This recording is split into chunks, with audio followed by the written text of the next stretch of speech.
Hey guys, thanks for stopping by. Got another great video for you, but this time we're doing something just a little bit different. Instead of just a stream recap, what I've decided to do is to create a new series called Thatchr Talks. So every episode will be live streamed first and then posted to YouTube after the fact.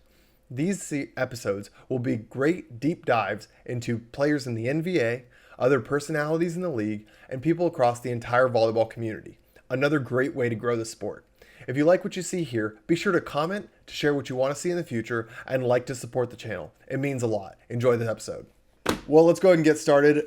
So for everyone that is just tuning in, this is our first time. It's going to be a series I'm calling Thatchr Talks. So basically, I'll be talking with players throughout the NVA. So tonight, for the inaugural event, that is sure to be full of me verbally tripping, technical difficulties, and everything, I could not think of two better gentlemen to join me. So I am joined by John Cunningham and Chris Vaughan from Team Freedom. Guys, thank you so much for being here. Hey, Stoked to thanks be for here. having us, man. Oh yeah, all the way from the East Coast where we're pretty much snowed in. This is Oh probably the yeah. best thing that could have happened. I mean, hey, what better way to spend it? A little coast to coast difference. 8 p.m. for you guys, 5 p.m. for me. I wish I was able to give you guys all of your due for everything you've done. So I asked you guys to send me some of your clips, things like that. And so I made a little introduction video, what people might be able to expect. And Chris flexed on everyone with a little beach playing Stafford Slick, little snow volley playing with the late Eric Zahn. And who else were we with there? That was me, Eric, Travis Mueller, and Chase Frischman there. Man, what a crew. I mean, Yeah, that's we had a a fun squad there. for anyone that doesn't know, snow volleyball is like kind of a new and up and coming thing. It's threes, but you have a four-man roster, correct? Yep, And exactly. can you sub just whenever? You get one sub per game. Okay, Uh, no, so it's like a you go in, and if you come back out, you can't go back in, kind of a thing. So gotcha. I guess 2 subs per game. Yeah. How did you train for that, or did you just show up and play in the snow and cleats? So I played indoor threes a little bit. Okay. Um, Other than that, it was, and I had played threes at Wapaka. I Yeah, don't know if you've yeah, heard of yeah. Wapaka. I'm trying to get out there this year if I can. I want to so bad. I love that tournament. I've played that 3 or 4 years now, and it kind of was similar. I'll be honest with you, it wasn't as difficult playing on the snow as you'd think. Mm. All right. Well, I want to get back into that, but Yeah. what I would love right now is for everyone that doesn't know who you guys are, I put some little notes next to their faces that you guys should be able to see. That's their social medias. Make sure to follow these guys. But Chris, let's start with you. Give us your rundown. What's your background like? How have you gotten to where you are now? Yeah, so I'll try and keep it short-ish. I have a pretty long volleyball background, so I'll do my best to keep it concise. And one quick note, chat. What we're gonna do is I've got a couple questions for these guys. They know, but by any means, I want you to hear who they are. But by all means, line up your questions just like we normally would in streams. And anything you guys want to know, whether it's about their past, their favorite plays, how they do things, their opinions, their techniques, whatever, we will deep dive. This is all for you guys. So whatever you want to know, be sure to post up in chat. But sorry to interrupt, Chris. Take it away. No, you're good. So actually, my parents played volleyball, so I kind of got it in from them. Got into it from them. I had a volleyball court in my backyard from when I was 1 year old. And then I moved from Pennsylvania to Jersey, and we actually moved into a neighborhood that has a volleyball tournament every year. So I was in it from then. So I was really playing from when I was a young kid, running Mhm. around shagging balls. And then, I kept finding it, and there's not a lot of men's volleyball in New Jersey. Mhm. So I wasn't even aware that men's high schools would have teams. Mine did not. Mm. Um, but I found a club volleyball team called South Jersey Volleyball Club, and made some friends through there. Eventually, we started our own club called Quandomania from Quan Nguyen. He was the owner and operator there. He taught us a ton. John was involved in that team. We had a very big squad. It was me, John, Eric Zahn, a couple other guys that ended up going and doing pretty good things in college. Mm. A lot of that was beach focused. So we spent a ton of time playing beach volleyball, honing our skills there, and then bringing them back to indoor. Then after that, I went to college. I went to Stevens Institute of Technology, where I wasn't sure if I was even going to make the team. I ended up making the team. I was the starting libero my freshman year, and then moved over to outside my sophomore year and was an All-American. My junior year, we ended up winning a national championship. I spent some time at outside, a little bit of time at libero. Then my senior year, I went back over to outside. And now, Team Freedom, right after I graduated, I didn't want to stop playing. We started out as Team Jiva, playing in all the PVL stuff, and then eventually now NVA stuff we got invited to. And that was Jiva was Garden Empire Volleyball Association, right? Exactly. So I played against you when I was playing on the NorCal Wildfire. I believe you guys were, I think we were all at the same PVL. That was the final PVL in 2015. Yep, exactly. I was injured, but trying. No, it was a good year. No, I missed the PVL, but we got NVA now, even better. Yep. All right. So you've been involved with Freedom, which went from PVL to like open, and then you guys joined the NVA. 2020 was the inaugural season for you guys. Mm-hmm. And for anyone that doesn't know in chat, in 2019, or was it 2020 when we did that Jersey event? Was that November of 2019, or was that like February of 2020? That sounds right. No, I think it was not 2019. Okay, so in November of 2019, Team Freedom was being announced to join the NVA, and so we flew. LA Blaze went. Mm-hmm. Stingers and Ramblers joined together with a team that we so humbly called the Stumblers. Well, the Vegas half called it the Stumblers. The Stingers portion did not. The Stunners, and then Python, who's like a farm team that we were using at the time that has a couple Blaze players on it now, was there. And so we all went out there and got a chance to formally welcome you guys into the NVA. And so now you've been playing since. Pretty well established background. John, what about yourself?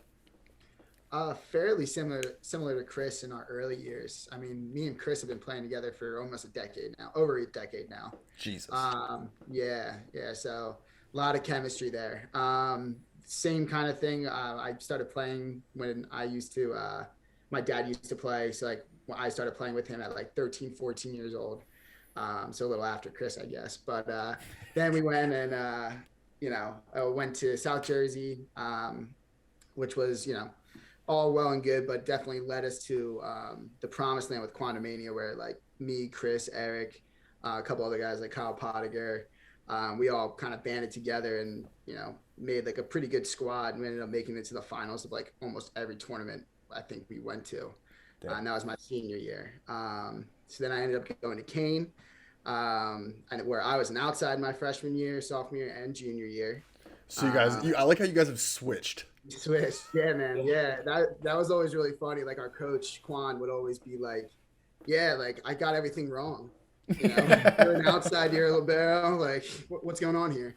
But nah, by senior year, I went to libero. I actually hurt my knee. Tore my PCL my senior year in fall season, and then got healthy and played libero for the rest of that year. And then afterwards, a bunch of Kane guys, me, Ron Dunn, Bez Arsalani, Ed Jadziniak, we all were just like, we wanted to keep playing. So we like hit up a couple other guys like Chris Pazinski. So we made a team called Los Pollos Hermanos. Would play in a bunch of like local the Chicken Brothers. The Chicken Brothers, man, we were coming for you. We went out and we would just play a bunch of tournaments, man. We just didn't want to stop playing. And then Chris graduated. Obviously, that's when Jiva started coming up. And then the PVL, Freedom, all that good stuff.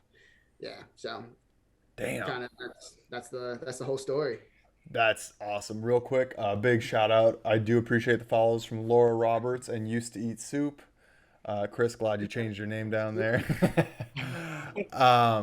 So I was curious, being the geographically challenged American that I am, what is East Coast volleyball like? From what I know, like tri-state area, because that's Jersey, right? Like the general like tri-state area, sort of like it seems like a ton of beach, ton of grass, and a ton of players that just are littering D2 and D3 schools. But I don't know that to be true. That's kind of just like what I have in my head. Is that the case, or like what's your guys' world like over there? John, you want to take this? It's all you, man. You're the beach guy. All right. Well, so you got a couple pockets. New Jersey has a little beach pocket where, if you're trying to play on weekends throughout the summer, you're trying to play a lot, you're playing beach volleyball down at Point Pleasant Beach, Seaside, around that area. And that's all run by Great American Volleyball. After that, you have Pennsylvania, where there's a big pocket from, I think it stems from the Penn State, because Penn State's, such a big volleyball program. So you get this pocket of people that, want to grow up seeing Penn State, and they, follow it and want to get better at volleyball from that. And there's a big grass volleyball scene over there.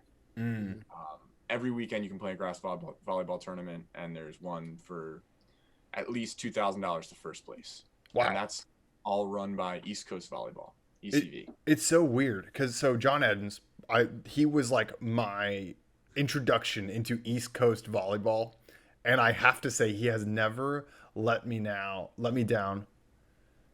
Oh, perfect, guys. We're not having a Zoom cap. Love it.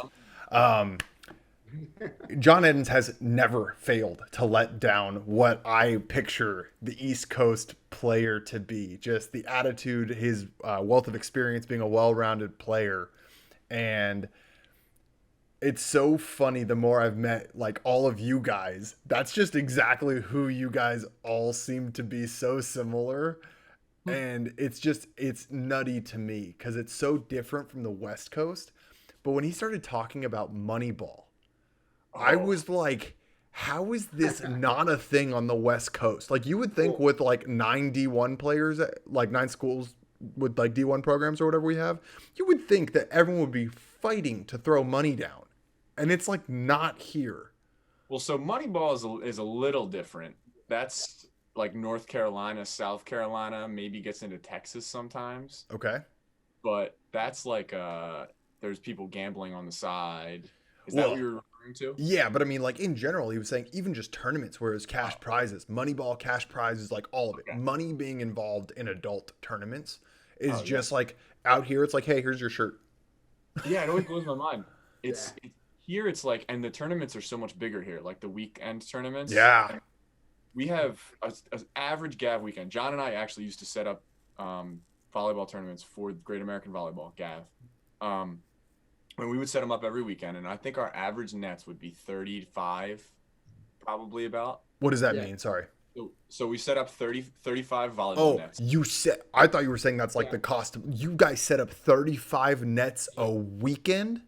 A weekend in the morning, or sometimes we'd have to go down on a Friday night. And then so that's, that's a pretty big tournament from open all the way down to B level. Yeah. And then it's almost full payout to open. So all the money that comes in the open division, which is $75 or $80 a team, I think 90% goes out to the players. Wow. That's insane.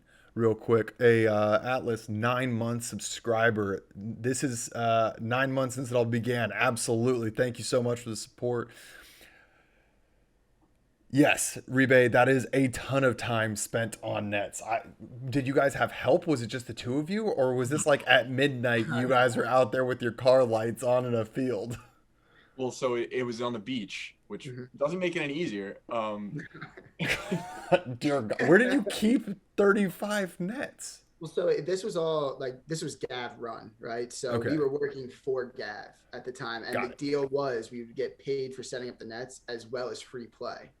So me and Chris in high school, like that's the best deal in the world. Yeah. You're getting paid. You have to show up at like 5 a.m., maybe even a little earlier sometimes, set up all these nets. But then like, once you're done, you play all day. You have to break down a bunch of the nets. You sleep on the beach, which is just, it was so much fun when we would all just like be underneath this huge tent and just be sleeping there. Like it would be cold. We'd be, having a few cocktails, maybe, one of those things. But, dude, it was the best time, man. It was always a fun time with the boys.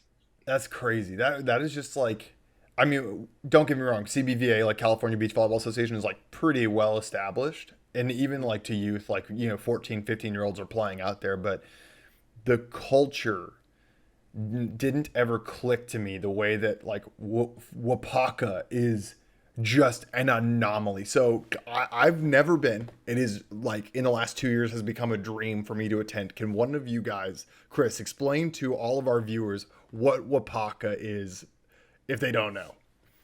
John, have you been there? You haven't been there, right? I haven't been there yet. No. All right. Me, All right. me and Nick are making our debut this year. I swear, we're doing it. Worth it. So I've been there, I believe, 4 years now.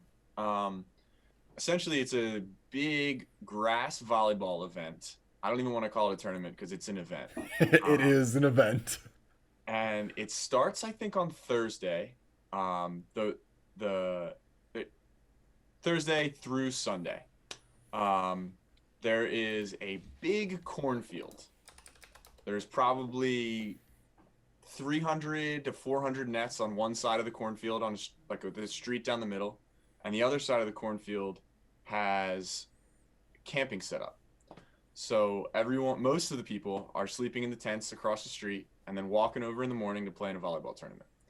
There's a big barn with a bar in it and a stage for live music, huge party Saturday night. The biggest event for the volleyball is the triples grass. There's also a beach event, doubles, on Friday. You get a lot of really good players for both events, and it's just a packed crowd. It's incredible. And I'll just give you one example of how wild it gets.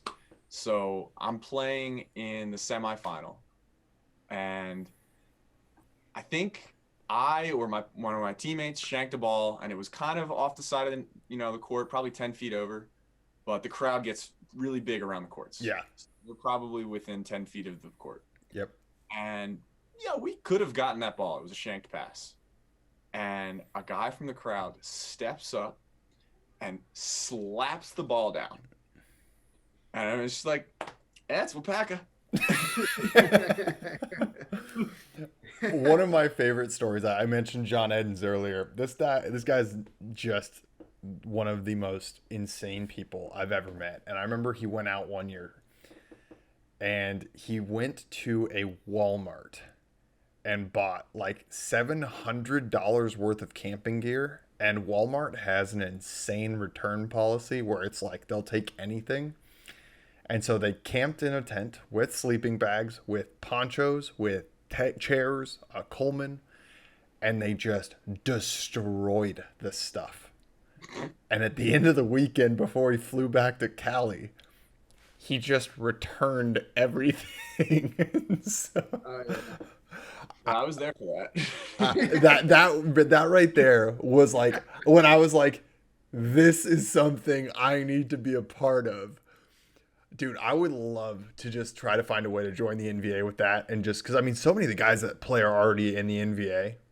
I believe it. I would love to just see how many guys go out there for a weekend.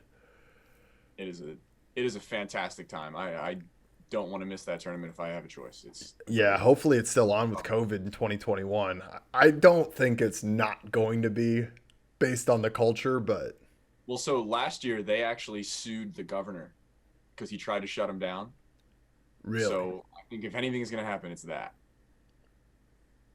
Well, that's a way to go after it. Because last year, wasn't it on a golf course that just got destroyed?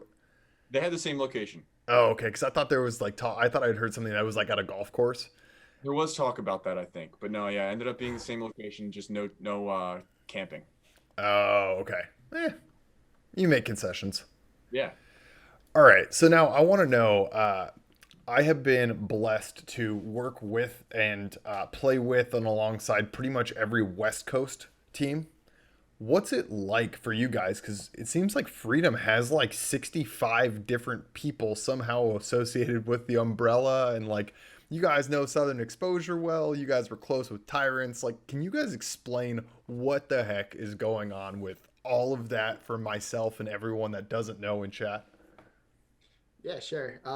So like kind of like you said, it was like kind of that tri-state area where it's like, PA, New York, like even Connecticut, Virginia, like everywhere kind of. So I guess it's a little more than tribe, but you know what I'm trying to say. Yeah. We would just, as a team, we would just travel, right? So we would go up to New York. We played in tournaments on the weekend. We would go out in PA, you know, same kind of thing, small tournaments, but for some cash, some bigger tournaments down in Virginia, stuff like that. So you just kind of make connections through that. Like Sam Albus, we literally just played against him in a tournament in Virginia, or actually he might have came up here, but either way, we were just like, hey, like, you're good, you want to play? And it was just like one of those things. And he was like, yeah, why not? And so like, he's just like, you know, he was just like a cool dude. So he just started playing with us. But yeah, so that's how we got a lot of our connections. And a lot of the Tyrants guys are, you know, coming over to the Freedom side too, now that it's the Texas Tyrants. So a lot of people, you know, under the Freedom umbrella at this point. Yeah, and you know, the little spoiler here. So Chicago, we were releasing them as the Union. There was a little debacle that like a week before we released the Union branding, some American Ultimate Disc League team went from being the Windy City Wildfire for the last 8 years, and they rebranded to Chicago Union as well. So we had a little skirt, and so we are just announcing them as Chicago Untouchables. And so if anyone doesn't know the story with the Untouchables, because I was like, the Untouchables. The Untouchables is the group that was put together in the 40s to fight back against, oh God, it was one of the most notorious mob bosses of all time, and I'm spacing, Capone. When Capone was bootlegging liquor, it was the group of FBI or CIA agents that basically underwent a 3-year period where they were fighting back to shut down the underground liquor that was going through Chicago. There's a movie about it that's actually pretty sick. But once I like rereading their history, I was like, oh yeah, this is a sick one. So I'm excited to see those guys join the, you know, that they're keeping with that one. So it'll be cool to see them join. And then we've got now the 2 Texas teams. So we've got the Texas Tyrants and Dallas Tornadoes. Like you said, there's that money ball. Man, I did not know Dallas had so many guys sitting down there ready to play. Yeah, there's a nice little pocket of volleyball going on in Texas. Every time I've been down there to play, it's like they have crowds. They have, you know, a lot of people playing beach volleyball, guys that are really good that you're like, I've never seen this guy before. Yeah. It's cool. It's kind of weird just because, like, growing up in the West Coast bubble, like, I see SoCal volleyball and I see what, like, all those D1 guys, and you just forget how many athletes are like, I don't want to go to the West Coast. I'm an East Coast, like, born and bred. I want to stay home. Or they're just amazing athletes. And that's what's been so cool, is kind of broadening my horizon as I see so many different flavors, because the NBA just has teams from everywhere now. And it's so great seeing how differently everyone plays the sport. And I love that you guys, your average outside height is like maybe 6'1". I mean, I'm 6'4", all right? Yeah, Don't you're talk 6'4". about me. but well, Josh is certainly not. Yeah. Josh is. Maybe a little. But we call Josh Baby Dollhouser, so. That's pretty amazing. So what is training like for you guys? Do you guys, you know, have practice twice a week? Where is it centralized? How many guys are in the gym? Go ahead, John. So we've been trying to get better at practice.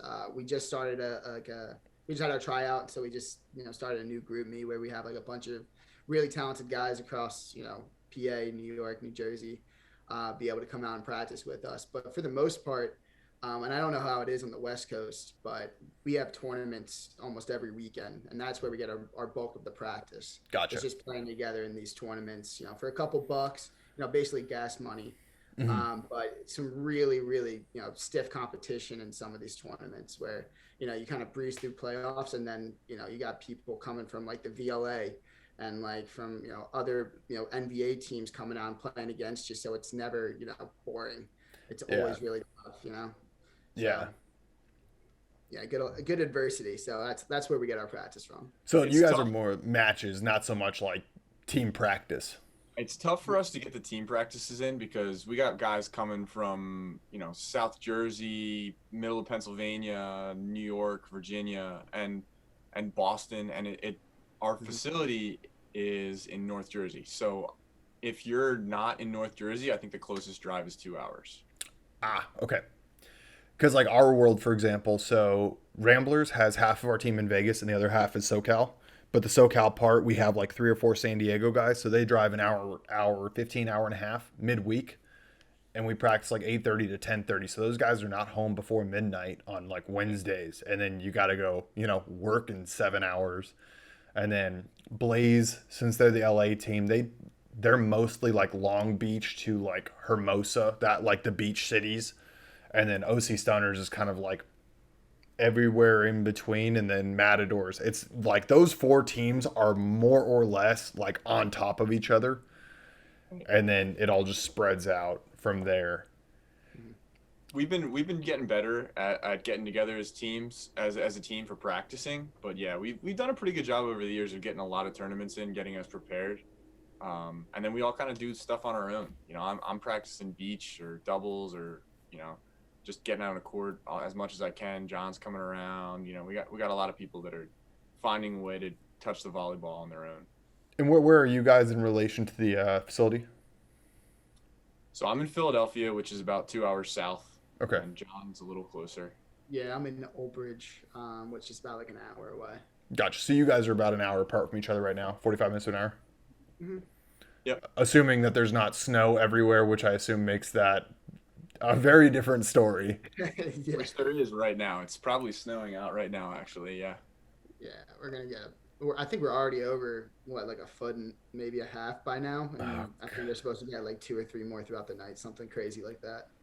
So I used to live in Germany for 2 years, but I was like between 4 and 6. So all I saw was just like beautiful snow, not the reality of being a grown adult. What is that like? And this is the most California question I could ask you.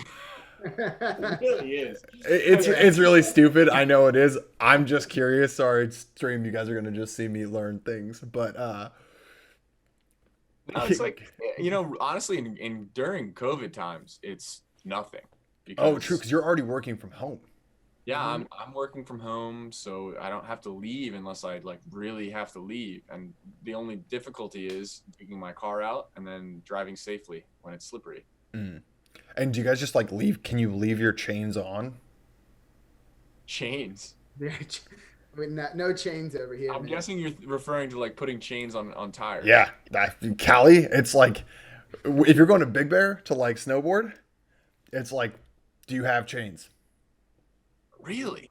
Yeah. No idea. Well, okay. Now, also something you need to remember: Californians. Couple things. One, when it rains here, our roads, since we don't get much rain in general, also become like way more dangerous because the oil does not get lifted the same way it does somewhere that gets a lot of rain. So like our streets are more slippery in that sense. Also, we let our tires get really crappy over here. So because you're not dealing with weather. Yeah. Or a lot of people do. And so all of a sudden you go from like not having enough tread and then you're like, yeah, I'm just going to, go up the mountain. And then halfway down, like while you're up there, it snows. And so you're trying to drive back down. That's the kind of stuff that stupid Californians deal with. Yeah, it makes sense. We don't have, I don't think I've ever seen anybody driving out here with chains. Yeah, me neither. I can't think of any. There are plenty of trucks now that have the snowplow attachment, but that's pretty much the extent that you see. Yeah. Callie asked, like, do you work when it rains? Hey, I mean, there's days I wake up and I'm like, it's raining. Do I have to work? This is and COVID made it all. So, I mean, I guess something that I was actually curious about though was like, at what point is snow where work, like, where they're just like, there's no point in you coming in? Is that like something that they tell you guys? Is that a judgment thing that you're like, based on where I live, I can't get in there, and it's kind of like everyone's able to work from home? Is that a pretty well established thing? Or are they like, hell or high water, if it takes you 4 hours, get to the office, damn it? I think it's awesome that you're asking these questions. I think it's so funny. Yes. No, the way it works at my work is it gets established to be able to telework, to work from home. And you go to sign an agreement that you're going to do X, Y, Z. And then if there's a snow day, they send out a email, they call you on the phone and they say it's closed, don't come into the office, and just work from home. John, I don't know how it works for you. I know you just started a new job. Yeah, I started a new job, but my old one, if you remember Chris living with you, I feel Yeah. like I had to go in hell or high water. Like it was just like the The worst. world could be burning down around you, and you better be here by 7:30. Yeah, man, that's how we roll. But yeah, now this new job, before COVID, apparently it was like if this was happening, we would just have off. But now everyone gets to work from home, so there's no such thing as a snow day anymore. Right. Yeah. Do you work for Keen? Kane? No, Oh, okay. no, no. I used to like be an assistant coach there for like a year when I was doing my victory lap. Gotcha. But yeah, now I work for another company in Gotcha. recruiting. What do you guys do? So this is one of the questions I get all the time. People are like, do NBA guys like have time to work a full-time job? And it's like, unfortunately, it's more like, do we have time to play volleyball? Like pretty much all of the guys work full-time jobs. I would say maybe like 30 to 40% are coaches full-time. And then the rest kind of hold down like real jobs. What does that look like for you guys? Yeah, I'm an electrical engineer, just boring engineering stuff, working at a desk all day. Um, that's all there is to it. My job is pretty nice, where I have a lot of time off, and my boss is actually a volleyball player, which is awesome. So he totally understands when I gotta go travel to play volleyball. Nice. What Yeah, about and you, John? I work in IT recruitment. Oh, okay. So yeah, so I'm finding people for like bigger companies and stuff like that. Gotcha. Yeah, I work in oil sales. So like Nice. I just love hearing what everyone does because you're like, I would never have guessed, especially because like when we all see each other, it's just like I really just associate you guys with like the Freedom Boys.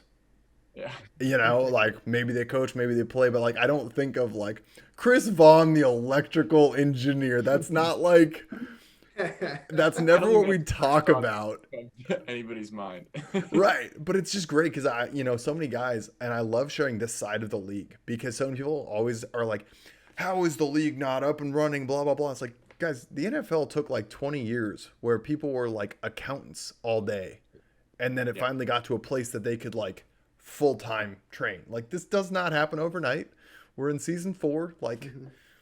and there was 3 years between seasons, like for seasons 1 and 2 to occur. Like we'll get there. It's an uphill grind. Yeah, hopefully someday I can quit my job, and by that time I'll probably be the coach. I So Yeah. that's you perfect segue. That's what I was gonna say. So what's your guys' goal? So I just turned 29, as you can see from my beautiful backwards 29-year-old balloons. Uh, I don't know how old you guys are, but I was already like volleyball players. You can play until you're 33 to 35 competitively if you're in good shape and like not having health issues. At 29, not being a high level player, the entire Ramblers organization was like, if we can get Nick off the roster and onto the broadcasting desk, we're all better for it. So what is your guys' future? I mean, keep playing another 3 6 years? Is it So I'm 27. My goal is to continue playing beach volleyball and indoor volleyball. I play both at as high of a level as I possibly can, and keep pushing and playing against better people and getting higher finishes. It's a little bit of a hobby, a little bit of a lifestyle for me, and Oh yeah. I'm just going out there and training as much as I can, and I love it. So I'll keep loving or keep playing while I still love it as much as I possibly can.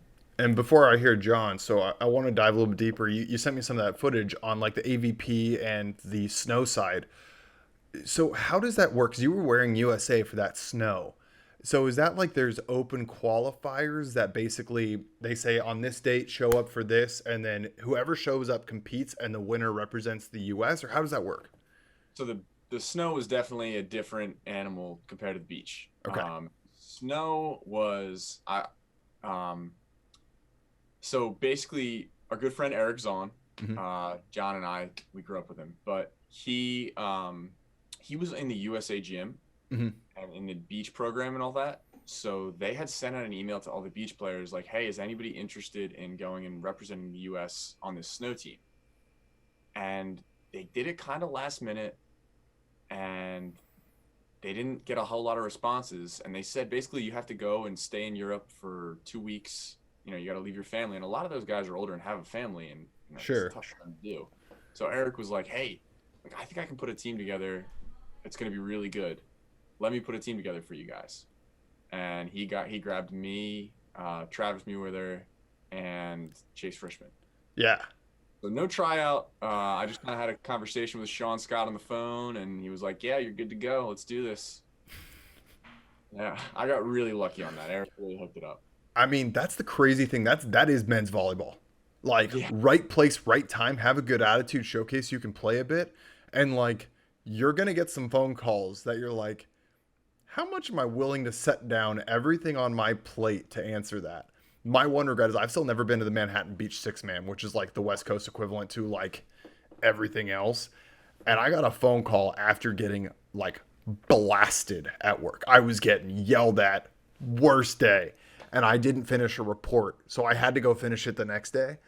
And the day, like the after work hours before that next day, I get a phone call that's like, "Hey, Nick, day one, we lost 2 outsides at MB. We need you to come play." And there was like several Olympians playing on the team. And like, I don't play beach at all. But I was sitting there, I was just like, I am missing this opportunity to go get bitched at a desk job. And like, that was the one thing that I will look back 4 or 5 years later and wish I had just been like, I'm not coming in today. I'm going to the beach. But like, it's so crazy how many, like, you will just get those phone calls and those opportunities. Just, I don't know. Do you want to come? It's like, how much does it cost? Like, nothing. Can you show up? It's like, yes, I can. Yeah, you can actually make a little bit of money on this. Oh, even better. All right. Yeah, I'm there. Yeah. Oh, okay. So John, what about you? Where are you at in your whole journey, and what's next for you? Yeah, man. You know, the NBA thing has been pretty awesome so far. Playing with all my like best friends from, you know, almost like high school to all the way through college and past that. So I mean, as long as they're playing, I'm playing. That's basically my my motto with it. I love it.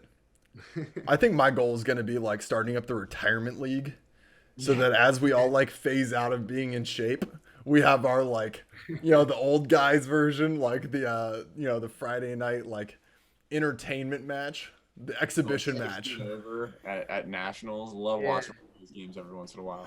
where Yeah, like the legacy, man. They're legit, man. They're just going for it. It's awesome watching them. Stoopy, that is absolutely beer league volleyball. That, yes, 100% what I'm talking about right here. 8 on a Friday night. Yep. Like, that's how it should be. Oh, that's the dream right there. Well, I mean, I'm so stoked that we've got freedom in the league, and I'm so excited to see like your guys's, what, I don't know the right word, affinity, affection, like passion to play with each other is so apparent, and like, oh, it's so aggravating on the other side of the court at the same time, because you guys just like, there's no easy points. You guys do not let anybody just walk away going, man, that was an easy one. It was like, well, like when we played the Ramblers against Freedom, that first match of the tournament, I was sitting there. I was Don't just bring like, that up. Come on. oh man, because last time I'd seen you guys was in the 2016 Open at Nationals when I was playing on Blizzard, and we won the AA in the Open, and we played against Jiva's AA team. Oh yeah. And like that team was insane as well. And then there was also, I mean, the Open. I think you guys might have been Team Freedom for Open at that point. I can't. No, was we it were Jiva? still Jiva. I Still think we were Jiva? still Jiva at that point. We were still And Jiva. I think, did we win that one against Blizzard? We did. We won in 5. Wow. Yeah, we beat Blizzard. Yeah. And then Yeah. Blizzard still ended up winning the whole thing. But like, I mean, yeah, you guys were stacked then. That was the last time I saw you guys. So like when I saw on the docket that like Team Freedom was returning, I was just like, the boys are back. And now that all I care about is like the entertainment value of the league, it's such a win to see you guys here, because it's just like, oh man, who doesn't want to watch some great Freedom volleyball? I mean, we like to, you know, we don't like to lose, and I think we always play with a little chip on our shoulder, because most of us are D3, so it's yeah. kind of it's fun, you know. It's like, oh, we can beat these guys. Like, who cares if they're D1? We're D3, whatever. It doesn't Yeah, matter. the boys. Yeah. So we play with a little chip on our shoulder. I think it really helps us. Oh, absolutely. I mean, it's well deserved. But we have our friend Mr. Buffum in chat says, "Hey, any tips for not getting dug by John?" Asking for a friend. Yeah, hit to the left. Yeah. For anyone that doesn't know, Buffum is he was on the Tennessee Tyrants, one of their middles, and I mean, you guys have known Buffum, right, for a while. Oh yeah, played against him in college. Yeah. Oh, okay. Mm-hmm. So yeah, there's the simple answer for you guys. Chat. This took me 2 decades to be able to answer it. To not get dug by the libero, just hit to the other side of the court. Even then, John may still find a way, but you have a better chance. And finally, I want to know I mean, we kind of heard a little bit for you, Chris. You were saying, you grew up with both parents playing. I was the same way, but what's your favorite part of the sport? What keeps you guys going with it?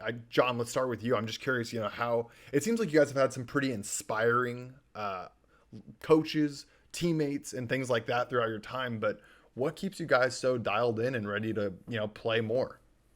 I think Chris said it right. Like, we kind of have a chip on our shoulder. We grew up, especially in like the beach scene, always looking up to somebody, being like, that's our next goal. That's the next team we want to beat, next person we want to beat. And then it just kept growing from there.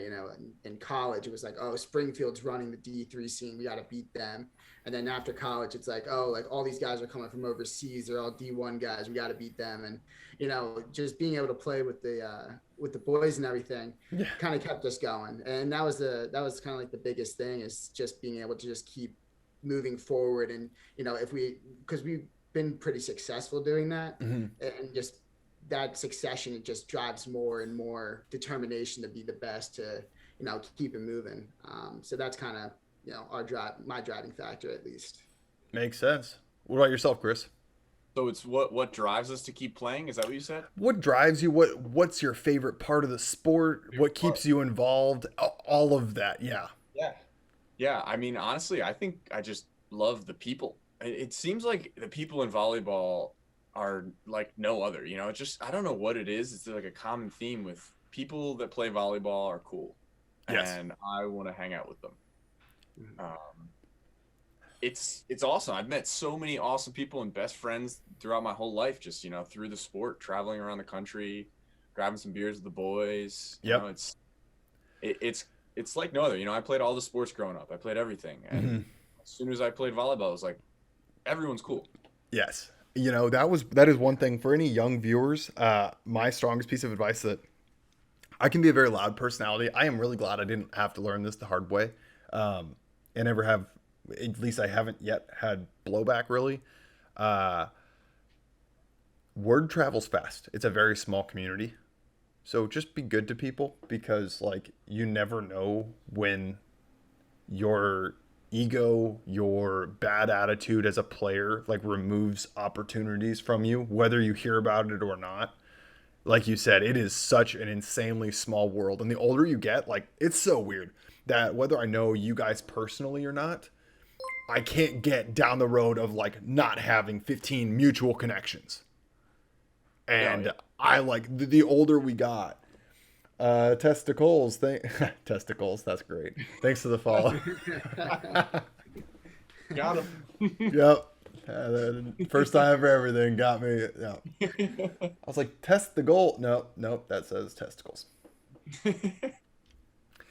But yeah, it's been crazy, and that's what I think has been so cool about getting to know so many of the East Coast guys. Just like, never having lived on the East Coast, I moved around a bit for the military, but not having any part of my journey being East Coast, it's been crazy getting so interlaced into that community. And then I'll go watch like Wapaka stuff, for example, and then I'm like connecting dots. I'm like, that's Cap from like the Tyrants.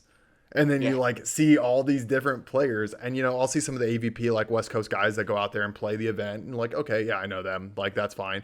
But it's so weird now, like, you're just building those connections every time. It's just insane. Now, on a slightly different note, I got a chance. I've now seen a ton of matches with you guys, obviously, that I broadcast all of them. And then I've now done streams on every one of them. What do you guys think is the most fun in-game part of the game? Whether that's hitting, blocking, digging, obviously, or maybe you miss the hitting side. What is your favorite part of the game or favorite way to score points, and why? Do you want to go first, John, or me? You got it, man. I love that feeling when you're like in a groove and you feel untouchable. Like you get in this and you're like, I just want the ball here. And it's not my style to go to my setter like, give me it, like set me, I really want it. That's just not how I go, because I try and be like I try and be a good team player. I'm just not that guy begging for the ball. But when I feel like I can do no wrong, and I get this like song playing in my head, and I'm good to go. Like I'm just cruising it, and I love it. I'm high right there. It's awesome. What was the match that I just broadcast that you guys just played? Matadors? Dude, you were on one. It's feeling good. I was like, you hit that point, and I try to be very aware of the tone that I'm setting. I want to be unbiased. Sometimes people's attitudes on the court rub me the wrong way, or the way that they're playing, and it's hard to overcome that. But I try to at least be aware of it. And I hear myself saying the same things, and I'm like, oh, be mindful of that. The one thing that stuck out was how much I was like, Chris Vaughan smashes another ball on the outside. I was like, this dude is going off. I was just like, Jesus. I think you hit for like 20 plus kills that set. I don't know if it was that much, but I felt good on that one. It was pretty damn close. Yeah. I mean, you were hitting like 5+ kills a game. That was insane. And that's my favorite part, like you get in this groove, but then there's other times when you're like not in the groove, and it's like really trying to figure out how to get out of that and get into that groove. Yeah. What about yourself, John? Obviously, I mean, just digging the absolute crap out of somebody is my favorite, especially Buffalo. Whenever that's my favorite one. Dude. But no, I mean, that's definitely, I love that. I think my second favorite thing, because that has to be the first, the second favorite thing is setting. I mean, like me and Chris, if he's on the court with me, I'm going to him like every single time. Like you said, like he was just like on fire. And me and Chris, dude, I mean, we have that. We do have a great connection. Yeah, if you even go back in the film, I go to him like at least like 80% of the time. Oh yeah. Yeah. Don't sell it, John. Yeah, for anyone that's listening in the NVA, there you go. You're getting a scouting report right now. The Ramblers won't mess that one up. We'll make sure the boys know. You can't stop them. So I don't mind saying. Yeah. So now, let's see. Rebate 2, Sirs, make my own points. Hey, I like that too. And I think the higher level, something we saw in Utah, was also not losing out on points, because some teams were really struggling with serves there to consistently stay in the court. Southern Exposure had a tough weekend figuring out how they were going to keep serves alive there. So I understand that one. Yeah, I mean, honestly, when I was out there, day one, I was like, maybe the elevation isn't affecting it much. But the more I was out there serving and even receiving serves, I felt that elevation. You really had to figure out how to adjust your serve for that. It was snowing outside with a door open, so you're getting like the drafts. The gym was not hot. It wasn't like freezing, but like it was notably cold. The brand new Mikasas that pretty much no one had played with, and then at elevation after 5 or 6 months of COVID, I was like, yeah. And this is a bunch of guys that want to go back to their glory days and just blast balls. I was like, well, I mean, they were sailing for sure. Yes. Like even passing, I was like, all right, we'll take a half step back. If it's it's at our chest, it's out. But like it took like a match to get used to that. Oh yeah. And then there were some servers that were serving balls, and you're like, I hope they don't pick me. Luckily, yeah. John had the shirt on that says "Don't serve me," but So now to touch back, something I love doing with all my content is I want to tie it back to younger players. I want to help them see their pathway forward. I'd love to know, what is something you guys found that you struggled with throughout your time in the game? it can be even still that you struggle with now. Might be something that younger, it was a big stepping stone in your journey as a player. And how did you overcome it? And if you still aren't satisfied with it in your head, what are things that you do to actively try to improve on that? For me, as a defensive player, um, getting stopped is such like a integral part of the game. Like you have, when you're getting back there, even if you're not in the right spot, getting stopped so then you can make a right, like to make a reaction play is so huge in this sport. And I find myself like still jumping at a ball and then getting beat high, like when Ryan, whatever his name is on the Ramblers, Mather, he absolutely destroyed me in my chest because I was just trying to move before he hit the ball. And if I would have stood still, I would have had it. Yeah. I would say that's a huge one. Staying deep is another thing. Throughout all levels, if they can bounce in front of you, that's just a good point for them. You know, it is what it is. But staying deep is so big on the defensive side. Deep and stop. Those are my two things that I always find myself kind of struggling with or getting better at too. Makes sense. And I mean, one thing that's so important about the being stopped is like, if you're stopped, that's how you can be deep. Because if you're moving your feet, you can't make the move for the short ball. So like, that's why you can be deeper is if you're stopped. I mean, that was that one video that you sent.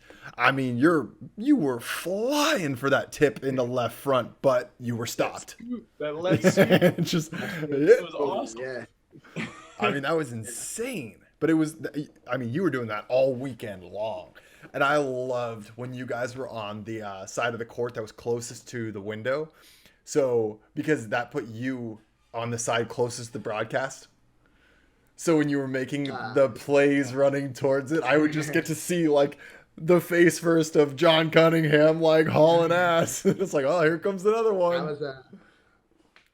That was when I went back to watch the videos against Southern Exposure. When I chased down that ball outside the antenna, you guys were like, "Oh, he's right in front of us." And I was like, "Oh yeah, that was pretty cool." Hi guys. Oh man. So Chris, what about yourself? So I think volleyball is like a super mental game. I think it's a lot more in your head than it is actually physical.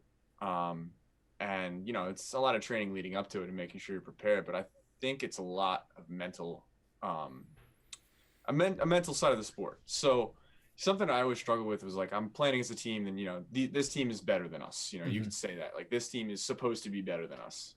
And you can kind of play differently when you're that. Maybe you play timid. Maybe you play like it. You feel like you're going to lose anyway, so it doesn't matter.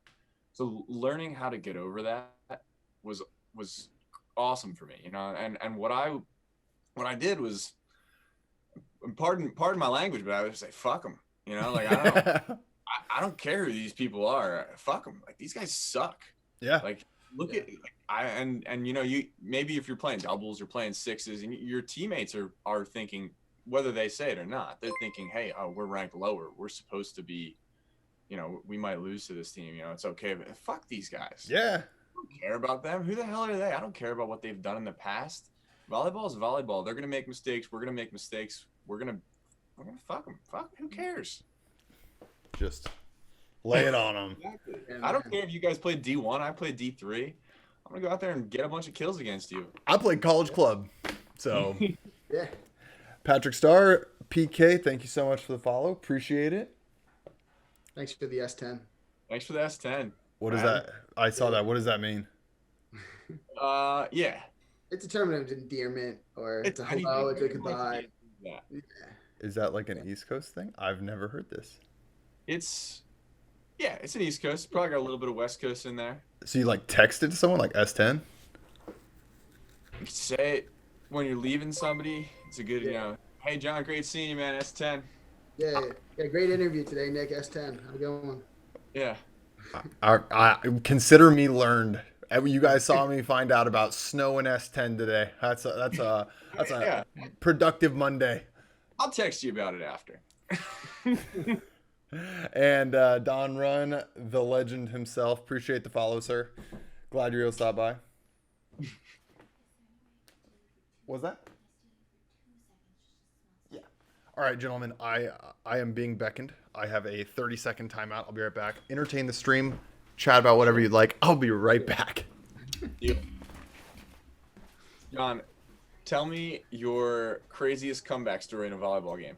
You got anything? Yeah, so it was actually with you in Quantum Mania. We were in that situation where we were playing against a team that was probably a little better than us, or whatever you want to call it. It's the finals of a tournament out in Horsham, and it was. Wait, what was this tournament? This was years ago. No, this was years ago. Quantum Mania with Eric. Okay. Yeah. And so I know where you're going. Yeah, man. So went up. I was playing outside at the time. I go up. Our setter Taylor Arcaney gave me the ball. Nectar. Absolute nectar. I unloaded into the block, but it hit the kid's face. The best player on the other team got a bloody nose, and he was killing us. He was everywhere. He was unstoppable. Got a bloody nose, and in those rules, if you shed blood, you had to sit out the rest of the game. It was like he couldn't get it to stop bleeding. Yeah, so he called like 2 timeouts, a medical, and he couldn't stop. He couldn't get it to stop. Yep, and so then they had to take him out. They had to put either like a backup libero or backup someone in for him, and we just ran away with it. On the whole tournament, it was the best comeback of all time. Dude, the gnarliest thing I ever saw. I was at San Diego State for a college club tournament. There's a guy named Ryan Brecky, who is like an absolute monster from San Diego State, 6'7" oppo, like one of the bigger guys. And he's just one of those guys like see-ball, hit ball, like just hammers. And they're playing Cal Poly San Luis Obispo men's club team. This dude goes up to block, pushes over. Brecky hits a ball here, splits his hand open. And that he had to go to the hospital and get like 8 stitches to close his hand up. I have never heard of or seen that before, but it happened a court away from us, and it was absolutely insane. I mean, I've seen pinkies like go sideways, and those are disgusting. But like the hand split, John, I see you just like. I'm happy I'm not blocking. Block like this now. This. Yeah. Let's see. Atlas says, "Do you guys say 1 when you leave? Do you guys say 1 when you leave?" This is my brother. He said the same way in SoCal people say peace. Some rip dude came up to me at JOs or college club nationals once, and with a thick Boston or Northeast accent taught me that. Is he talking about maybe like a middle finger? Oh, I think I met your brother. He was doing the stats, right? Yeah. So we had a lot of England's over on the sideline there. Yeah, he was. I mean, that was awesome. He was doing the data volley for it, and God, I came up with him every day for that. I do not envy him. I mean, my voice was already shot, but like, the time that we were spending in that gym was egregious. Yeah. I mean, I was sleeping on average 3 hours a night, so I'm really glad the Ramblers didn't need me to play. But I mean, it was. I'm glad he was there, and he was getting a little bit of help. But the Tyrants were going to bring 2 guys that knew it as well, and they both got sick, so they couldn't come. So he was just the lone wolf for that whole weekend, being a trooper. But yeah, that data volley stuff is really cool, though. I mean, I love seeing that. It's like, yeah. Well, the whole thing for him. So he did NCAA stats for the Cal Poly women's D1 program while he was in college. The problem is he wasn't using volley stats, or what is it? Data volley. Data volley. And so he had done some practice prior to that, but he was doing a little bit of learning on the fly, and without a wealth of experience with that going on, like, oh man, that's an extremely intricate program, right? Yes. That's nothing you can learn in a day. So good for him. Yeah, that was insane. So now I'm curious. So you guys started playing for West Coast. To preface this question, basically, both my parents played. My dad was in the military. Mom was playing just like, basic stuff, and they were kind of playing intramural kind of stuff. But they were both around the sport. So I grew up going to tournaments that they were traveling for, kind of like the USAV sort of stuff.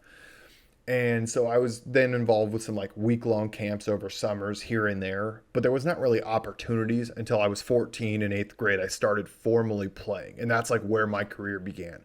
Is that kind of, I mean, Chris, you seem like you had a pretty good wealth of experience prior, but Well, is that age right around where East Coast kind of lets you guys formally start, or is it earlier, that's later? exactly where I started. I think you could say we had a pretty similar upbringing where Yeah, I was, jumping in games with parents until like 13, 14, and then right. yeah, exactly. The club started at 14. And that you couldn't start before that though, right? Maybe there were opportunities, but I didn't know about them if there were. Mm. I'd say traditionally you're probably starting in high school. Like for most people, if they don't have like a family member who plays or a connection in some way, but mostly everyone plays in high school. Like some of the best kids I know didn't play until high school. It was crazy. Yeah. All right, Patrick Star PK says, Chris, is the rumor true that you had to write an apology paper to Juniata after playing Kane? I think you can tell by the color of my face. It seems to be matching the Pit Viper flag behind you. Oh, that was so funny. Yeah, I mean, I guess I'll give you the story. Yeah, I was gonna say I'm not gonna force you, but I mean I'm not gonna shy away from a great volleyball story. Basically, heckling is a huge part of my life in the Mhm. game. Yeah. I love to give it to the teams that I'm cheering against. Yep. And so John was here playing with Kane University, and I was at the NCAA championships, and John was playing against them, and I think a quarterfinal. So it was Kane versus Juniata.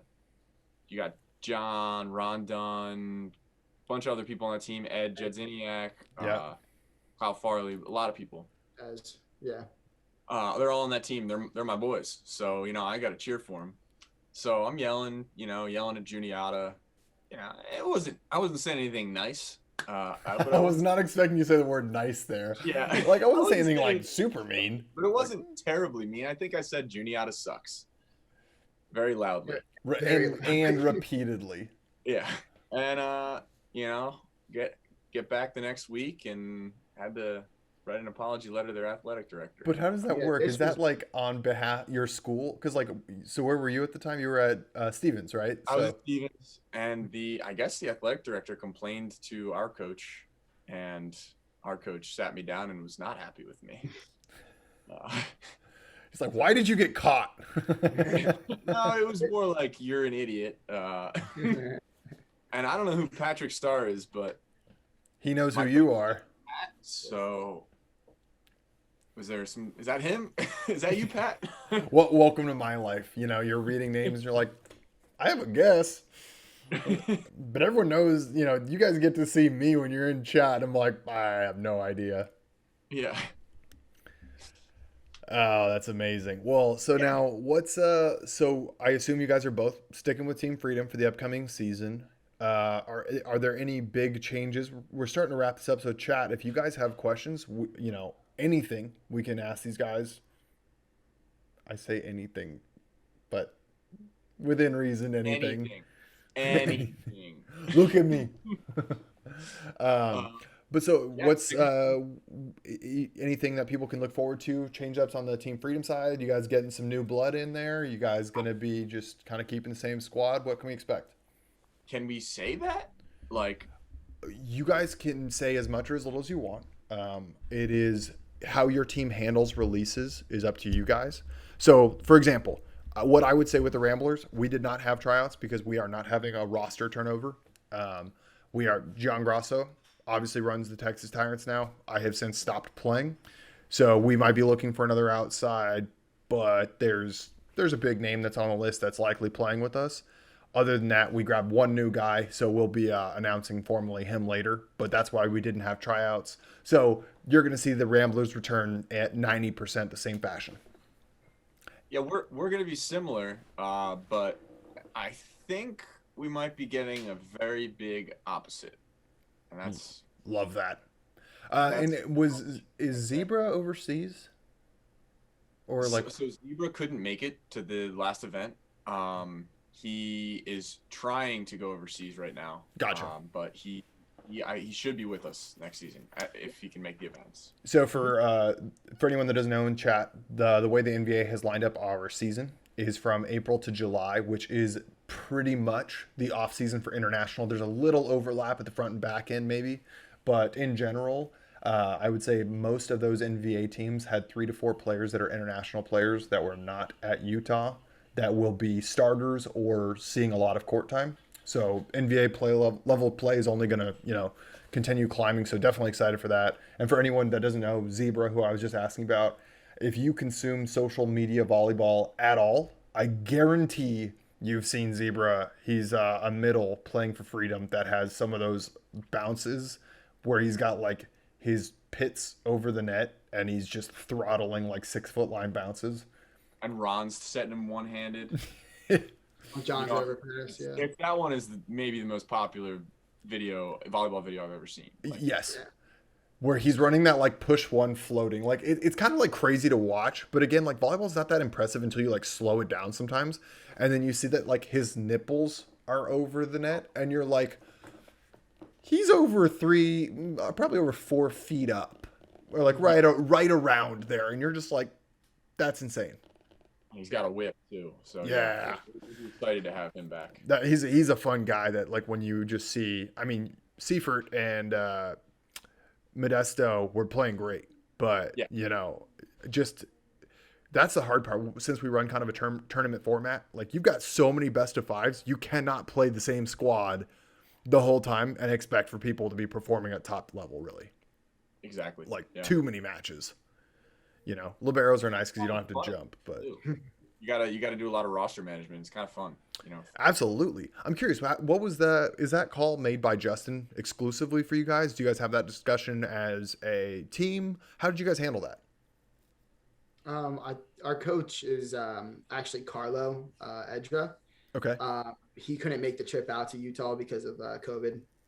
So he was actually by phone with Justin on the bench and our manager, Aaron. Uh-huh. So he was making some calls. A lot of calls were made by Justin.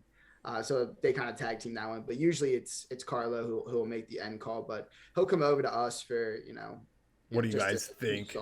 Yeah, exactly. One of those things. So it's he has the end call, but it is kind of like a team thing too. Yeah, I mean, that's the crazy thing. I watch I watch some like football players that have their own talk shows and stuff. And it's something I realized, like when you get to this level, the coaches and the players have all been in the sport pretty much the same time at this point. It's not like you've got a 35-year-old coach talking to 14-year-olds that you're like, dude, I've been playing this for 2 decades and you haven't. It's now like everyone's been playing for 2 decades. So like, it's kind of interesting how that dynamic changes where some of these players like, they have as much or more knowledge of a situation in a game than a coach. So it makes sense that, he was going to the roster for some of that input. But it was interesting how you guys handled your outsides because you guys had Chris, obviously, Josh, who am I forgetting? Landon, thank you. And then also Vaughan. Yeah, Jeff Vaughan. But I mean, so you guys were cycling through pretty consistently for the most part. I think Jeff mostly was playing as a serving sub, played a little bit. But played a little bit. He was new to the squad, helping us out. We didn't have our other outsides, which we usually have. Chris Nugent is usually with us. Yeah. Bez Arslani, he's usually with us as well. Okay. But yeah, so I mean, yeah, we cycled through pretty well. I was actually feeling pretty fresh all weekend, and Landon and Josh were too, I think. So we did a good job of that. Yeah, no, you guys seem like you handled it really well. Which of your middles just had shoulder surgery as well? Chris Pazinski. That's right. Yeah, he just got back from that not too long ago. I mean, then you guys were running Dunn and Matt Elias consistently. I'm spacing. Who's the other libero, John? Jordan Robinson. Yeah, right upstairs, my roommate. Oh, really? Yeah. That's amazing. I mean, you guys, that's what was so cool is like the higher the teams went, it was pretty much every guy on their rosters were playing for the most part. It was interesting to see that, how important the depth really was. And that event was a marathon more than a sprint. So we definitely saw a lot of that. Right. I think it's going to change a little bit in the upcoming events where we won't need to have quite as much depth at every event. Yeah. Yeah, I agree with you. Because it's gonna be, I think, like 2/3 of the amount of the matches, and like the way it was spaced out was such that you could kind of avoid burnout. Like if you were in really good shape and you didn't go to five on everything, you could probably be okay at Mhm. Utah. But like removing one or two or those playoffs, because that's the other thing is like it's not necessarily even like the game amount; it's like the intensity. Like once you got to playoffs, you needed to make sure you weren't burned out, you know? Right. Mhm. And so not having playoffs also kind of changes that up. It'll change it up a lot. Yeah. Yeah. I'm That's the excited. I'm excited to see how FIVB point scoring impacts how everyone plays matches Yeah. It's a good point. because I don't really have experience with it at all, admittedly. Yeah, I'm excited for that. Gino, nice you stopped by. Well, hey, I'm right at that point, guys, where I think I've gotten a ton of amazing info. I'm thankful. Do you guys have any stories? Floor is open. We don't have anything telling us to stop, but Mike's yours if you. JD, thank you for the sub, 7 months in a row. Appreciate that, man. But yeah, I don't know. Floor is your guys'. Do you guys have anything you want to share? Plugs, share about Team Freedom, what fans can expect. I know you guys were just doing some merchandise. Yeah. So we actually just finished. We closed out our store. So maybe that'll open up eventually, but you can't get it now. It's all limited release. So It's that good stuff. yeah, exactly. Exactly. Oh, look at you. Look On at you. just hitting that sub while you're on the stream. It's A that true easy, guys. It's that easy. The true Machiavellian man. For anyone that doesn't know in chat, if you have Amazon Prime, you can link it with your Twitch account, and at no cost to you, you are able to subscribe to one Twitch channel, which financially supports this stream at no cost to you. So I do appreciate it. Of course, feel no obligation, but that brought us back up to 30 subscribers. Thank you, Mr. Cunningham, not only for your time, but for your clicks as well. Yeah, my pleasure.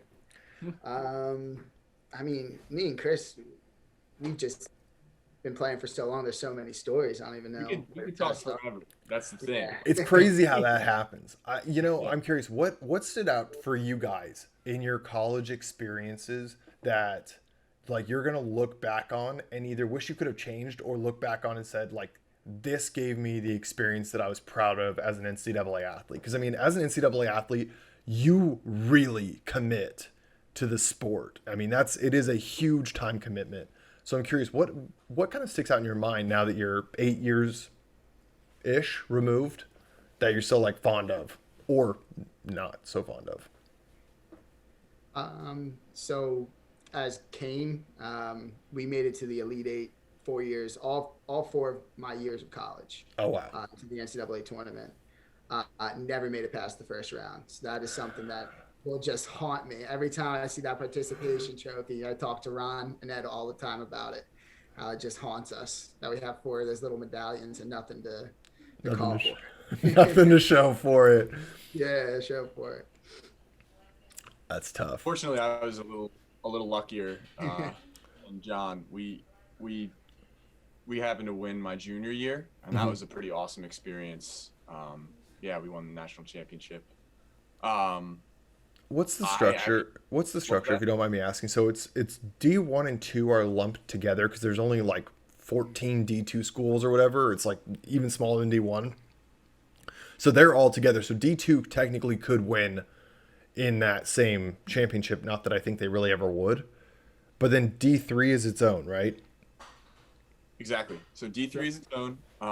And every year since it became an official NCAA, like to have an official NCAA tournament, I think it's been growing. So my freshman year was 2013. And My freshman year, sorry to cut you off. My freshman year was the first year of the NCAA tournament. Okay. yours is 2012, right? That was Yeah, 2012. 2012. Yeah. So I don't remember how many teams they had in that. Was that 6 at that, John, or was it 8? It was 8. It was 8 until I graduated, and then I think they expanded. So basically, they'll pick. I want to say it's 4 or 5 maybe from conferences. If you win your conference, you get in, and there's certain conferences that earn a bid. Certain conferences aren't good enough, so they Right. don't earn a bid. but the rest are wild carded in, and there's a selection show based on your strength of schedule, your performance, your record, who you've beat, all that kinds of stuff. That whole football bowl thing where they start like, there's 28% humidity there, and the day ends in Y, so you're going. Yeah. Really, really fun, stressful morning when that gets announced, because you're sitting there with your team and you're like, did we get in? I don't know. Because I think 3 of the years I was there, we didn't win our conference, actually. Oh, so you're kind of going for that at large. Exactly. So I think it gets down to 8 teams. Sometimes it's 12, and then they have play-ins to get it down to 8. Gotcha. I don't. It's expanded every year. I know it's even more by now, but I haven't really kept on top of it. So then eventually they break it down to the last Elite 8, and you go and you have a conference or a big dinner with everybody, and then it's a 2-day or a 3-day tournament. John, am I right? Yeah, 3 days. 3-day tournament with the single M from there on out. 5-game matches. Man, that's crazy because I mean, like, you normally play like what, 2 to 3 matches a week when you're in season, like 2 depending on travel schedule, could be 1 even, but that's so crazy when all of a sudden they're like, oh hey, by the way, now to play for it all, 3 days, let's go. Oh, Yeah.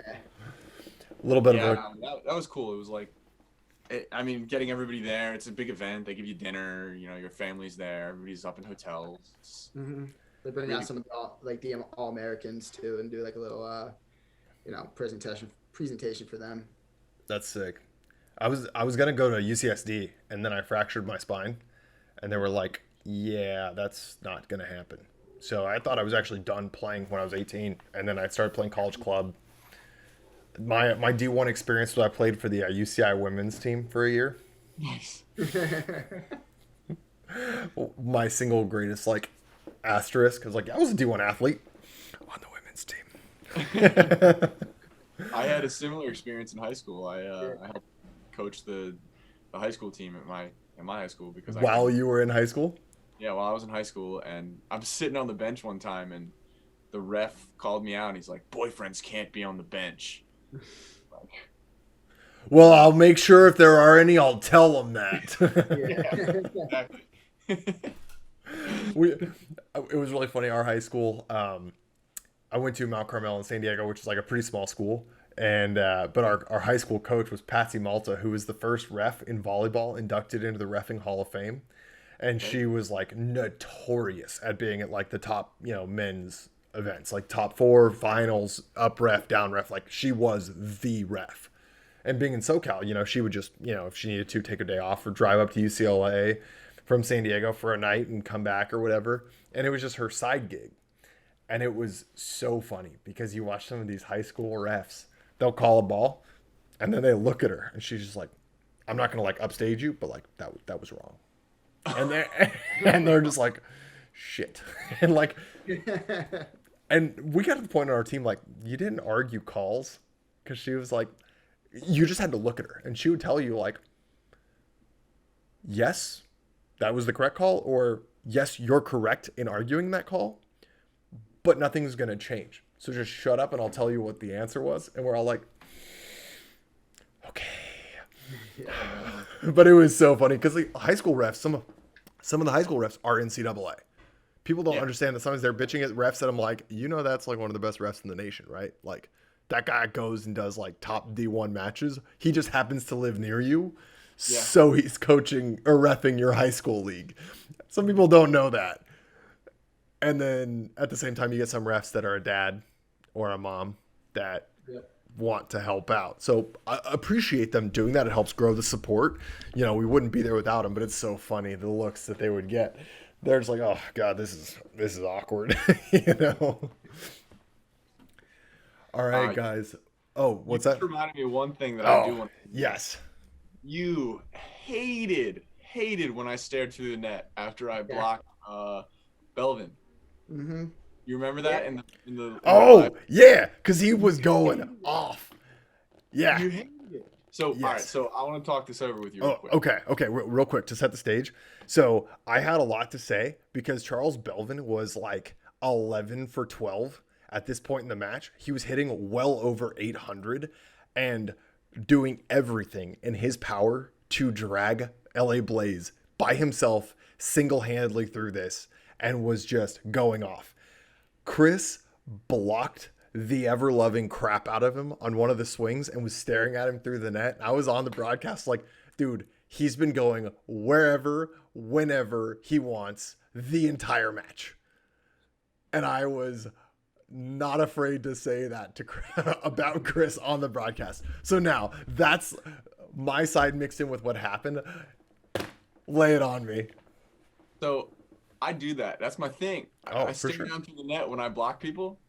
And we were down a lot that game. That was the one we lost. Mm-hmm. I am always looking for some reason to get the other team mad or yelling at me or something to mess with them. Mm-hmm. Whether it's screaming through I did it against you guys. I didn't hear I was, Right. way down there. That I play some games. Dude, I get it.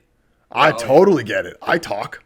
My favorite one ever was when how you were when you were 17, like you played 17s and 18s, and when you were 15s and 16s play together, and like you separate out to just your age division when you get to like the tournaments that matter, but like the regular season, they lumped those two together. I will never forget. There was a team called Riptides out here in Orange County, and I think it was Dane Worley that was on the team alongside of Maurice, who went to PEP. That he was like the All-American, like offensive player of the year or something like that. He was a year older than me, so he's 30 now, and he went overseas. I don't remember, but he was like insane. I remember I blocked him back to back when we were 17. So we were 17, they were 18. I got him and then Dane the next play or something like that. And all he was saying through the net over and over was, even a blind nut finds even a blind squirrel finds a nut once in a while. Oh man, as a 17-year-old, I was just like, you're going to PEP. Suck it. I just remember being so fired up. I love that talk. But hey, I'm also there on the broadcast desk to feel free to hate on me. Spin that little spin that sauce. Do Oh, I love you for it. That's why I love having you guys on the to talk. That's why I want to keep doing this. Is I want everyone, because that was something I really enjoyed. Was I had the luxury of knowing so many of the players, so like I don't want to pull punches. If you're missing serves, I want to be like, why are you still missing serves? Like, Right. This is your 9th one. I know you. You're a smart player. Why are you not changing something? Like, be better. Because as an announcer, you have to be able to talk like that. You can't be. Yeah. But many, I think way too many announcers are just generic and let people off the hook because they don't know how to be fairly critical. And I'm still learning, don't get me wrong. Yeah. But like, I think you have to be critical. Otherwise, I think it's like disingenuous and a disservice to fans of the sport. You can't be like, oh, that was unlucky. It's like, no, they've missed 8 serves this game. Like, get it together, guys. Yeah. And so you got to be able to point out the good and the bad. Yeah. It's not, or it feels fake. And, I have no issue with you Stunners was talking through the net a lot. We had some fun in that game. Yeah, Oh. Fun. Yeah. Losing really badly. It was really Remove the scoreboard. Like, the actual game itself was fun. Hey, Zach, dude, to answer your question, so, I'll let you guys. He asked, where did you guys go to college? I went to Kane University up in Union, New Jersey. I went to Stevens. Oh, sorry. Go. I was gonna say you're saying Kane like Kane, but it's spelled Kean, correct? Yeah. Is that the school? Yeah. The school's name is Kane. I don't Okay. know why. I mean, it's some guy's last name, and that's how he pronounced it. Gotcha. back Okay. when. Thank you. I was like, am I just deaf and that's a little Yeah, accent? no. Or okay, no, it is Kane. Got it. And Chris, sorry. Go ahead. Yeah, no, I went to Stevens Institute of Technology, a big engineering nerd school. And were you there with John Edens while he was on the team? Yeah. Okay. I figured that. Yeah, you knew that. Oh, yeah, John's great. I assumed. I didn't know year graduation. Dude. Same year. Yeah. One of the great. funniest stories. So that guy was so he knew Joe Cuevas from LA Blaze. Yep. Joe's another Jersey boy. He's one of the many Puerto Ricans that ends up with Jersey roots, and it was so funny because he recommended to Bill, who owned Blizzard at the time, hey, we need another setter. Bring John Edens out for this event. And so John gets flown out while he's in school at Stevens. And he was coming out for like a practice, maybe two, and then playing. I think we were playing a team from China was coming in. And so we were putting a roster together to play them. And so we played. And then the next Wednesday rolls around. And like John's staying at my house. John and I have met. I was like, hey man, like come crash. It's fine. Like whatever. We get to the point where he's like borderline on 2 weeks. He's like, Bill, I'm in college. I have to go back to school. And he's like a coast away. I was like, man, this is insane. Like you're still in school. I was like, I would be freaking out if like mid-college I was away for like a week or two from like all of my classes and stuff, much less at Stevens. I would have been freaking out. Yeah, Stevens is no joke either. It's not like you can just skip. Yeah. I remember when he was gone and everyone was like, it's John. Yeah. That's just kind of John though. Dude, I mean, that guy alone, you could just like run a 3 hour and still not run out of stories. Oh, I mean, we created a lot of those stories together. So. I can only imagine. Buffum said, quick question if you all have time. Chris, where and how did you develop the wild jump and toss at the same time floater? So for anyone that doesn't know, the only guy in the NVA that tosses while he's jumping and hits it in the same time, Mr. Chris Vaughan. Yeah, I'm not proud of it.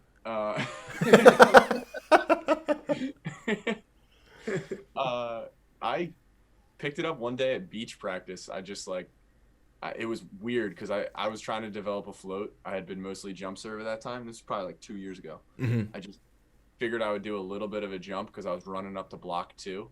Okay. Give me a little flip to the net to start. And it worked really well, surprisingly. And I was like, well, this is weird. Like, maybe I should keep doing it and keep playing with it and keep playing with it. And I cannot figure out how to do a regular jump float now. Like, I've lost my muscle. I said that when I was watching the Matadors Freedom. I was like, look, because Charles was on the stream with me. And I was like, look, I don't know how that got developed. Yeah. But I can tell you based on, as a results-oriented person, I'm not touching it. Yeah. If I'm the coach, I'm going to say it looks disgusting, but Chris, keep doing it. And that's kind of what it's been for me too. And I'm like, everyone hates on it, and I'm like, I do too. You're like, I hate it too. I do hate it. I really do.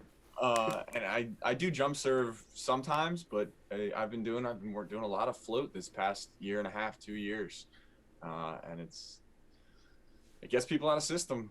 Again, it's stellar. It's a great serve. I remember our guys, like specifically, I was talking to my guys about it before. It's like, hey, when he goes to toss, like, you guys be ready because that's coming right off his hand.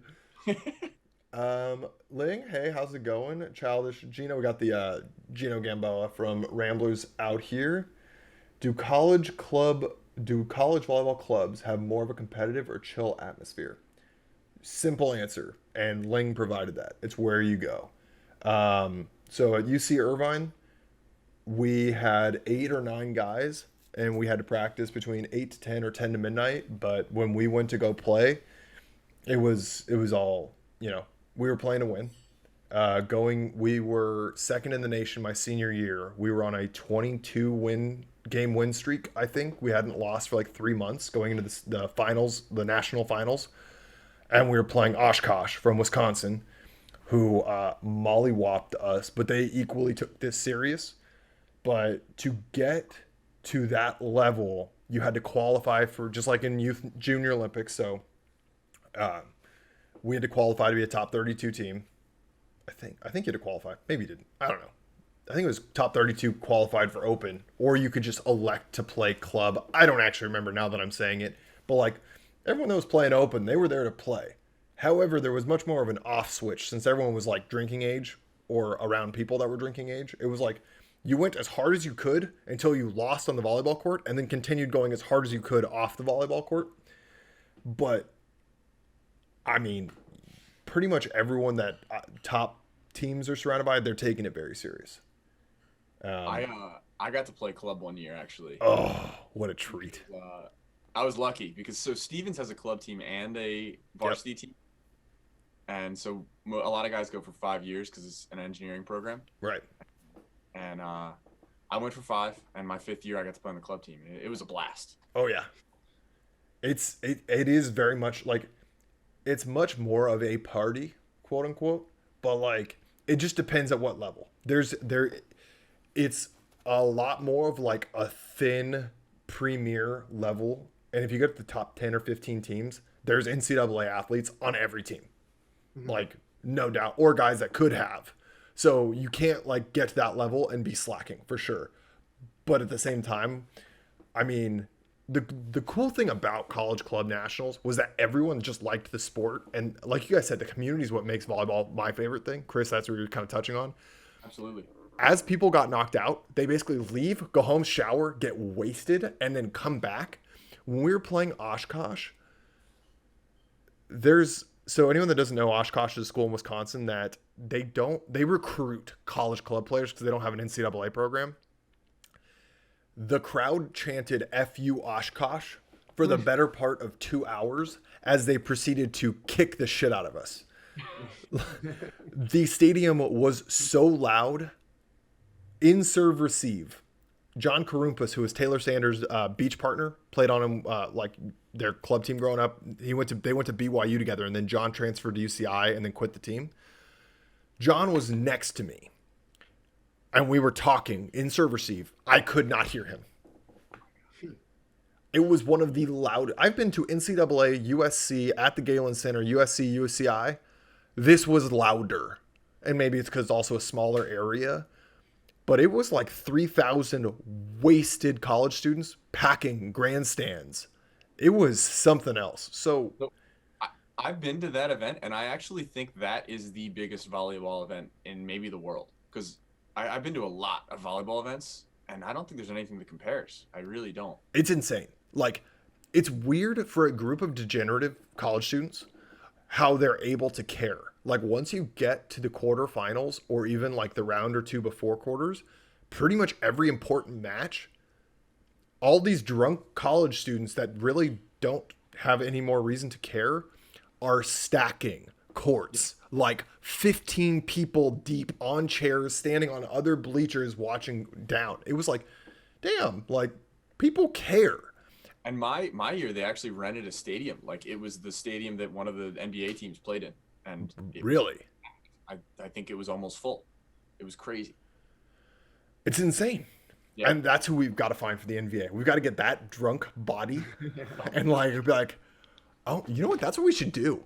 We should take the NBA to that college club nationals, and we should play exhibition matches there.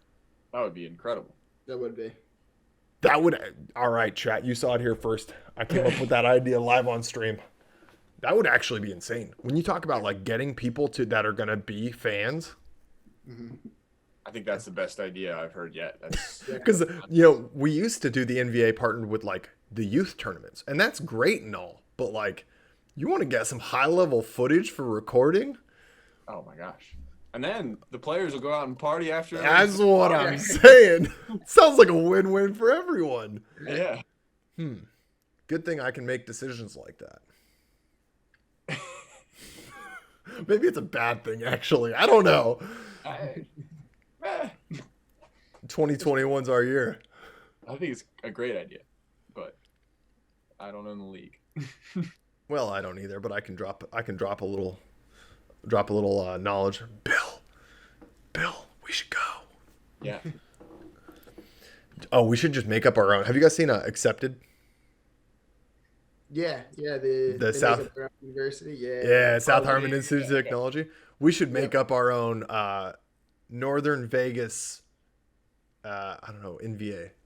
Club, like a club team. Yeah, for the NVA college, whatever that is, and just put our own team in. Just make sure we don't lose. Oh man, yeah, that'd be bad. All right, guys. Well, that's going to do it on my end.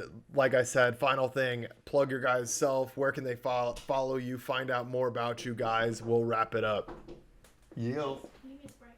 Yeah. Go ahead, John. You can, my Instagram is Cunningham, Funingham, and then follow TV as well. A lot of good content coming out of there. Yeah, so I am pretty much just on Instagram. You can see it over here. Am I getting the right spot? Bottom left. Point to your bottom left, I think. think I got it. Nope. Yeah, right there. Nope, other side. Darn it. Idiot. There it is. I wish I could just reach through your screen. Yeah, so Instagram right there. You can follow me. I put up a lot of volleyball or beach stuff, and then indoor stuff when it's cold. Well, I appreciate you guys coming by. These are definitely some guys that everyone that's checking out the channel, you'll get a chance to see them live. You'll get the chance to see me talk about them and say that Chris is talking too much through the net.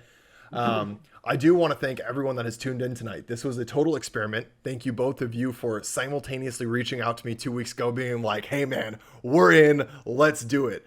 You know, the amount of enthusiasm you guys had to do this, it motivated me to try this out. And the viewership has been insane. And it's crazy because sometimes there's a lot of chat engagement during the play-by-play, like watching. And this has been crazy, just how many people have just been listening to us just chat about it all. And we've set, I think, the record, if I looked over at the right time, I think we set a record actually for my viewership during any given stream tonight. So, really? Yeah. Wow. So I had no idea how this was going to go, but this was an amazing experience. It's so great to hear more about you guys, hear about Team Freedom, hear about East Coast volleyball and what that experience is like. And I cannot wait to catch up with you guys again in person at our first event in April. I think we'll be heading down to Texas for that. So, guys, thank you once again for everything that you guys are doing. Chat, thank you for stopping by. I appreciate you guys, and we'll be back here on Wednesday with another match going over play-by-play at that time. So make sure to follow all the social media all over the page. Everything's going to get posted.